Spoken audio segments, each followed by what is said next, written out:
जयपुर में आज क्या कुछ हुआ आप देखिए हमारे साथ। जी हां, समाचार वही जो आप देखना चाहे।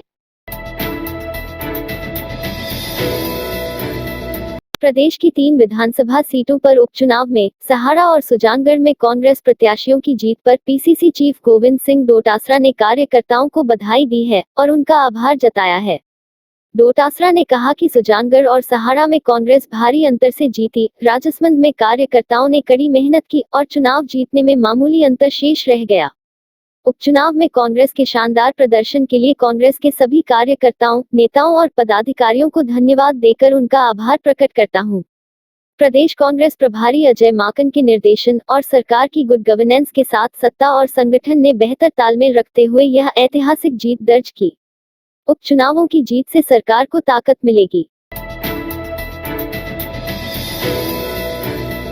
राजस्थान की 3 सीटों पर उपचुनाव के परिणामों को लेकर मुख्यमंत्री अशोक गहलोत ने राजनीतिक दलों के सभी नेताओं से कोरोना के मद्देनजर किसी भी प्रकार का जश्न नहीं मनाने की अपील की।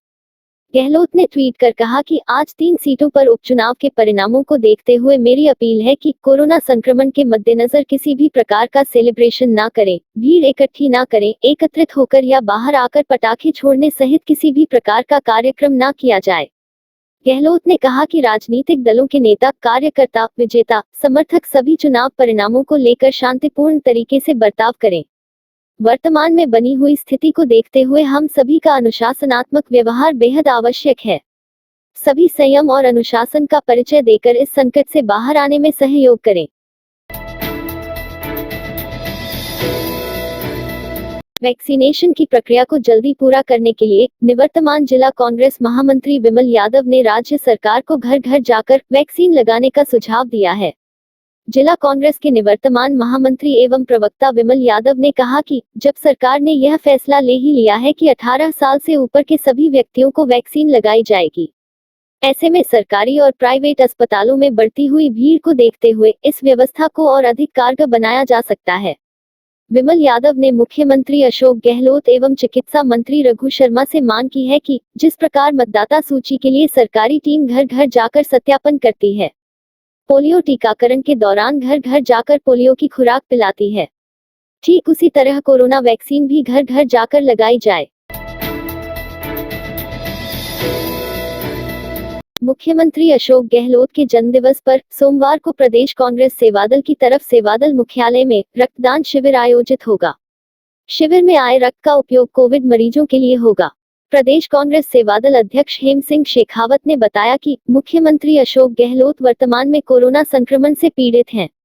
मैं उनके शीघ्र स्वस्थ होने की कामना करता हूं। सेवादल ने यह तय किया है कि कोविड संक्रमण की विषम परिस्थितियों में मरीजों को रक्त की जरूरत बढ़ गई है, ऐसे में गहलोत के जन्मदिन पर रक्तदान शिविर आयोजित किया जाएगा। शिविर में एकत्रित रक्त को कोरोना मरीजों की सहायता के लिए उपलब्ध कराया जाएगा। प्रदेश में जल जीवन मिशन के तहत वर्ष 2024 तक ग्रामीण क्षेत्रों में कुल 101.32 लाख घरों में नल से जल कनेक्शन दिए जाने हैं।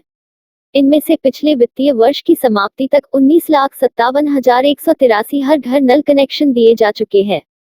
शेष बचे घरों में से वित्तीय वर्ष 2021-22 में 30 लाख हर घर नल कनेक्शन देने का लक्ष्य निर्धारित कर कार्य आरंभ कर दिया गया है।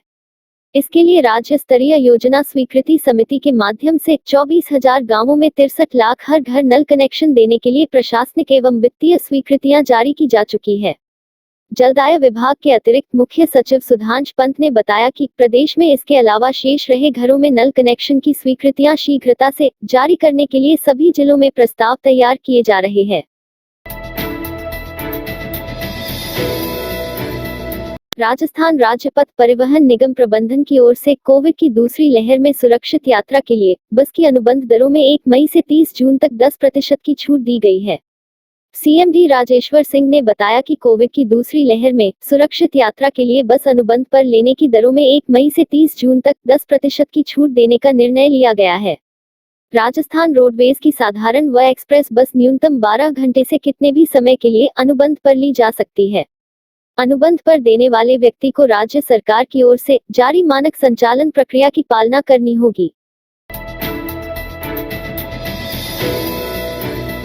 राजस्थान हाईकोर्ट ने कांस्टेबल भर्ती 2020 में चयन के बावजूद नियुक्ति नहीं देने पर गृह सचिव, डीजीपी और आईजी भर्ती सहित चित्तौड़गढ़ एसपी से जवाब मांगा है।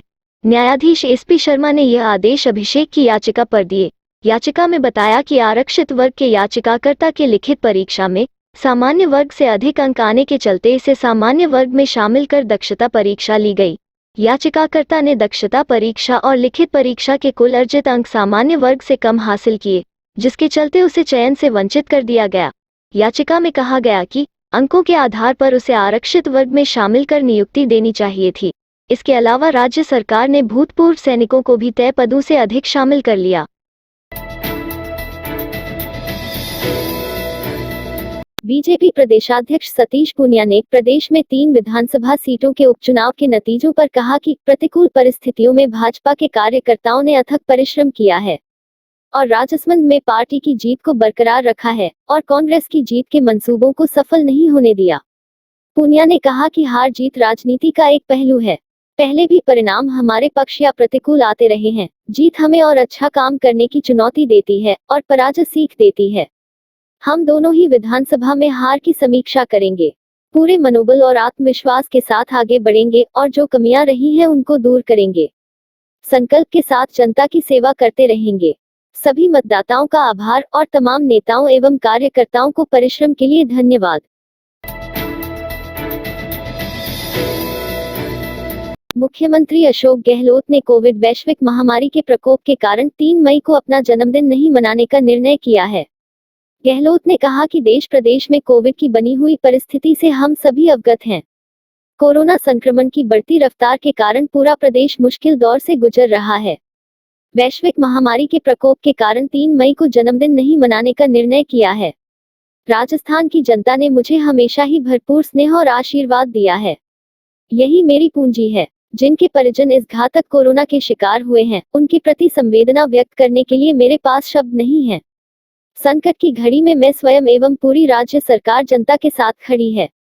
मुझे पूर्ण विश्वास है कि इस वैश्विक आपदा से निपटने में आगे भी सभी का सहयोग यूं ही मिलता रहेगा।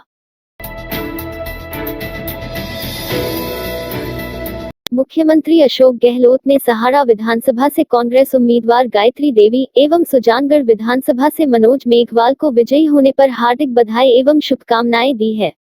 गहलोत ने कहा कि राजसमंद उपचुनाव भी सभी ने एकजुट होकर लड़ा और यहां भाजपा की जीत का अंतर बेहद सामान्य रहा है। गहलोत ने कहा कि कांग्रेस प्रत्याशियों को अपना आशीर्वाद और समर्थन देकर क्षेत्र की जनता ने हमारी सरकार को और अधिक मजबूती प्रदान की है और विकास की कड़ी से कड़ी जोड़ी है। इसके लिए मैं मतदाताओं के प्रति धन्यवाद एवं आभार व्यक्त करता हूं। कांग्रेस पार्टी के सभी कार्यकर्ताओं और नेताओं को भी बधाई देता हूं। राजस्थान में 3 विधानसभा सीटों पर हुए उपचुनाव में सहाड़ा और सुजानगढ़ में कांग्रेस की जीत पर पूर्व डिप्टी सीएम सचिन पायलट ने विजयी प्रत्याशियों को हार्दिक बधाई और शुभकामनाएं दी हैं। पायलट ने ट्वीट कर कहा कि राजस्थान विधानसभा उपचुनावों में सुजानगढ़ से कांग्रेस प्रत्याशी मनोज मेघवाल व सहाड़ा से कांग्रेस प्रत्याशी गायत्री देवी को विजयी होने पर हार्दिक बधाई एवं शुभकामनाएं। कांग्रेस की रीति नीतियों में विश्वास जताने के लिए सभी मतदाताओं का आभार एवं तमाम कार्यकर्ताओं को हार्दिक बधाई देता हूं।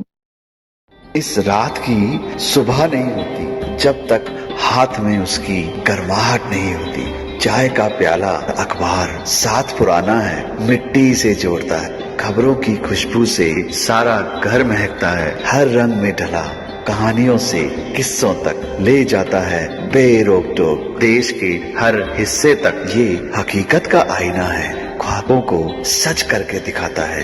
दैनिक नवज्योति, आपके लिए, आपके साथ।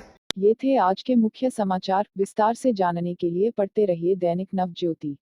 दैनिक नवज्योति के YouTube चैनल को सब्सक्राइब करें और ताज़ा अपडेट के लिए बेल आइकॉन दबाएं।